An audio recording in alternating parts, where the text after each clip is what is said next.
ನಾಳೆ ದಾಖಲೆಯ 17ನೇ ಬಜೆಟ್ ಅನ್ನ ಮಂಡನೆ ಮಾಡೋರು ಇದ್ದಾರೆ.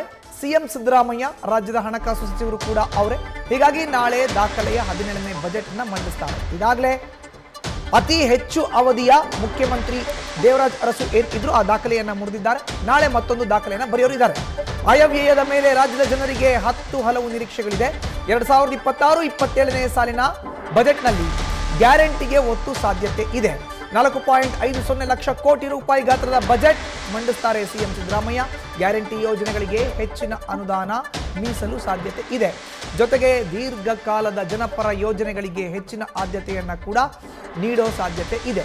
ಇಂದಿರಾ ಕಿಟ್ ಹಾಗೂ ಆಶ್ರಯ ಯೋಜನೆ ಅಡಿಯಲ್ಲಿ ಮನೆಗಳ ಹಂಚಿಕೆ ಕಾರ್ಯಕ್ರಮ ಕೂಡ ನಾಳೆ ಘೋಷಣೆ ಆಗಬಹುದು.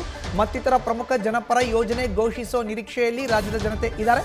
ಸಿಎಂ ಮೇಲೆ ಈಗ ನಿರೀಕ್ಷೆ ಹೆಚ್ಚಾಗಿದೆ.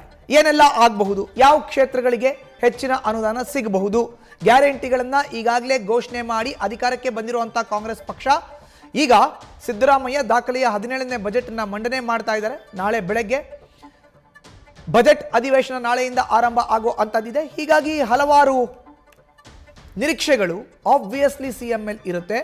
4.50 ಲಕ್ಷ ಕೋಟಿ ರೂಪಾಯಿ ಗಾತ್ರದ ಬಜೆಟ್ನ ಈ ಬಾರಿ ರಾಜ್ಯದ ಮುಖ್ಯಮಂತ್ರಿ, ಹಣಕಾಸು ಸಚಿವರು ಕೂಡ ಅವರೇ ಮಂಡನೆ ಮಾಡ್ತಾರೆ. ಸಿದ್ದರಾಮಯ್ಯನವರು ಇಂದಿರಾ ಕಿಟ್ ಆಶ್ರಯ ಯೋಜನೆ ಅಡಿಯಲ್ಲಿ ಮನೆಗಳ ಹಂಚಿಕೆ ಆಗುವಂಥ ಸಾಧ್ಯತೆ ಇದೆ. ಜನಪರ ಯೋಜನೆಗಳನ್ನು ಘೋಷಿಸುವಂಥ ನಿರೀಕ್ಷೆಯಲ್ಲಿ ರಾಜ್ಯದ ಜನರು ಇದ್ದಾರೆ. ನಾಳೆ ಏನೆಲ್ಲ ಆಗುತ್ತೆ, ಬಜೆಟ್ನಲ್ಲಿ ಏನೆಲ್ಲ ಸಿಗುತ್ತೆ, ಸಾಕಷ್ಟು ಕುತೂಹಲ ಇದೆ. ಶಿಕ್ಷಣ ವಲಯ, ಕೃಷಿ, ಸಹಕಾರ ವಲಯ, ಹಿಂದುಳಿದ ವರ್ಗಗಳ ಮೀಸಲಾತಿಯ ಅನುದಾನ, ಹೀಗೆ ಎಲ್ಲ ಕ್ಷೇತ್ರಗಳಲ್ಲೂ ಕೂಡ ನಿರೀಕ್ಷೆ ಇದೆ. ಮಾಹಿತಿಯನ್ನು ನೀಡಿದ್ದಾರೆ ನಮ್ಮ ಪ್ರತಿನಿಧಿ ಹರೀಶ್. ದೂರವಾಣಿ ಸಂಪರ್ಕಕ್ಕೆ ಸಿಕ್ಕಿದ್ದಾರೆ.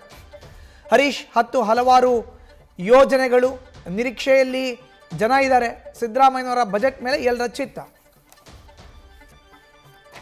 ಮಧುಸೂದನ್, ಬಹಳ ಮುಖ್ಯವಾಗಿರುವಂತದ್ದು ವಿತ್ತೀಯ ಸಚಿವರು ಆಗಿರುವಂತಹ ಸಿಎಂ ಸಿದ್ದರಾಮಯ್ಯ ಅವರು ನಾಳೆ ದಾಖಲೆ 17ನೇ ಬಜೆಟ್ ಅನ್ನ ಮಂಡಿಸೋದಕ್ಕೆ ಈಗ ಸರ್ವ ರೀತಿಯಲ್ಲಿ ಕೂಡ ಸಿದ್ಧತೆಯನ್ನ ಮಾಡ್ಕೊಂಡಿದ್ದಾರೆ. ಸಾಕಷ್ಟು ನಿರೀಕ್ಷೆಗಳು ಕೂಡ ಸಹಜವಾಗಿ ಈಗ ಸೃಷ್ಟಿ ಆಗಿರುವಂತದ್ದು. ಸೊ 2026-27ನೇ ಸಾಲಿನ ಆಯವ್ಯಯದಲ್ಲಿ ಸಿಎಂ ಸಿದ್ದರಾಮಯ್ಯರು ಯಾವೆಲ್ಲ ವಲಯಕ್ಕೆ ಏನೆಲ್ಲ ಆದ್ಯತೆಗಳನ್ನು ಕೊಡ್ತಾರೆ ಅನ್ನುವಂತ ಕುತೂಹಲ ಕೂಡ ಸೃಷ್ಟಿಯಾಗಿದೆ.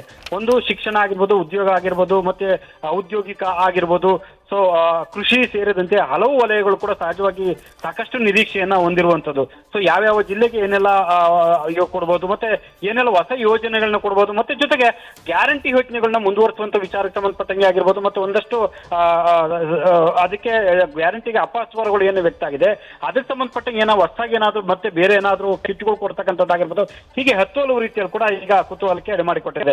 ಸೊ ಈ ಬಾರಿ ಈ ಒಂದು ಬಜೆಟ್ ಗಾತ್ರ 4.50 ಲಕ್ಷ ಕೋಟಿ ಆಸುಪಾಸಿಗೆ ತಲುಪುವ ಸಾಧ್ಯತೆ ಇದೆ ಅನ್ನುವಂತ ಮಾತುಗಳು ಕೂಡ ಈಗ ಕೇಳಿ ಬರ್ತಾ ಇರುವಂತದ್ದು. ಕಳೆದ ಒಂದು ತಿಂಗಳಿಂದಲೂ ಕೂಡ ಸಿಎಂ ಸಿದ್ದರಾಮಯ್ಯ ಸರಣಿ ಸಭೆಗಳನ್ನ ನಡೆಸಿದ್ದಾರೆ. ಆರ್ಥಿಕ ತಜ್ಞರಾಗಿರ್ಬೋದು, ಎಲ್ಲಾ ವಲಯಗಳ ನಾಯಕರ ಜೊತೆ ಸಭೆಗಳನ್ನ ನಡೆಸಿದ್ದಾರೆ. ಸಚಿವರು ಜೊತೆ ಸೇರಿದಂತೆ ಹಲವರ ಜೊತೆ ಕೂಡ ಸಭೆಗಳನ್ನ ನಿರಂತರವಾಗಿ ನಡೆಸಿದ್ದಾರೆ. ಹಾಗಾಗಿ ಈ ಬಾರಿಯ ಬಜೆಟ್ ನಲ್ಲಿ ಏನೆಲ್ಲ ಕೊಡ್ತಾರೆ ಅನ್ನುವಂತ ಕುತೂಹಲ ಇದೆ. ಮತ್ತೆ ಇಂದಿರಾ ಕಿಟ್ ಆಗಿರ್ಬೋದು, ಆಶ್ರಯ ಯೋಜನೆ ಅಡಿ ಮನೆ ಹಂಚಿಕೆ ಸೇರಿದಂತೆ ಆಗಿರ್ಬೋದು, ಸೊ ಹೀಗೆ 10 ಹಲವು ರೀತಿಯಲ್ಲಿ ಕೂಡ ಹೊಸದಾಗಿ ಯೋಜನೆಗಳನ್ನ ಕೊಡ್ತಾರೆ. ಅದರಲ್ಲೂ ಕೂಡ ಅಹಿಂದ ವರ್ಗನ ಮುಖ್ಯವಾಗಿ ಇಟ್ಕೊಂಡು ಗಮನದಲ್ಲಿ ಇಟ್ಕೊಂಡು ಏನೆಲ್ಲ ಯೋಜನೆಗಳನ್ನ ಘೋಷಣೆ ಮಾಡ್ತಾರೆ ಅನ್ನುವಂತಹ ಕುತೂಹಲ ಕೂಡ ಇರುವಂತದ್ದು. ಅದೆಲ್ಲದರ ಜೊತೆಗೆ ಇದು 1 ಲಕ್ಷ ಕೋಟಿ ಒಂದು ಸಾಲದ ಮೊತ್ತ ಕೂಡ ದಾಟುತ್ತೆ ಅನ್ನುವಂತ ಚರ್ಚೆಗಳು ಕೂಡ, ಟೀಕೆಗಳು ಕೂಡ ಈಗ ವ್ಯಕ್ತ ಆಗ್ತಿದೆ.